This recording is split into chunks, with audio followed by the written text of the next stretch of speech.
Hi friends, మన ఆలగడ్డలో కొత్తగా వందే మాట ఓపెన్ చేశారు. ఎలా ఉందో చూపించమని చాలా మంది అయితే అడిగారు.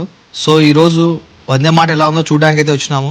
బయట అయితే మంచిగా కనిపించింది, కానీ లోపలికి వెళ్ళగానే స్పేస్ చాలా తక్కువ అనిపించింది. అండ్ లోపలికి వెళ్ళగానే రైట్ సైడ్ లో అన్ని రకాల కూల్ డ్రింక్స్, బిస్కెట్ ప్యాకెట్స్ అయితే కనిపించినాయి. ఒక కార్నర్ అంతా బిస్కెట్ ఐటమ్స్ పెట్టేశారు.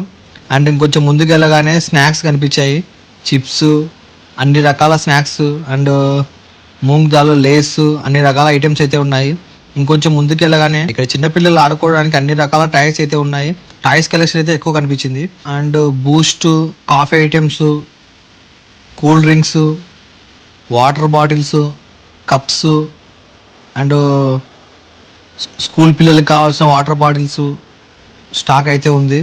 అండ్ ఇంకొంచెం ముందుకు వెళ్ళగానే ప్లేట్స్, కాఫీ తాగే కప్పులు అండ్ బట్టలు వాష్ చేసే సోపులు అండ్ ఏరియల్ సంథింగ్ అన్ని రకాలు అయితే ఉన్నాయి. అండ్ ఇక్కడ వచ్చేసి పెళ్ళిళ్ళకి కానీ బర్త్డేలకు కానీ గిఫ్ట్లు ఇవ్వడానికి మంచి కలెక్షన్ అయితే ఉంది. అండ్ కిచెన్లో యూజ్ చేసుకునే ప్లేట్స్ దగ్గర నుంచి చపాతీలు చేసుకోవడానికి కానీ టీ వడగట్టడానికి అన్ని రకాల ఐటమ్స్ అయితే ఇక్కడ ఉన్నాయి. సైజ్ తక్కువ ఉన్నప్పటికీ ఐటమ్స్ అయితే బాగానే పెట్టారు. మంచి కలెక్షన్లు అయితే ఉన్నాయి. కానీ టోటల్ అవుట్ ఆఫ్ 5కి 3.5 అయితే ఇవ్వచ్చు. ఎంతమంది వందే మార్ట్ను చూసారో, మీకు ఎలా అనిపించిందో కామెంట్ చేయండి.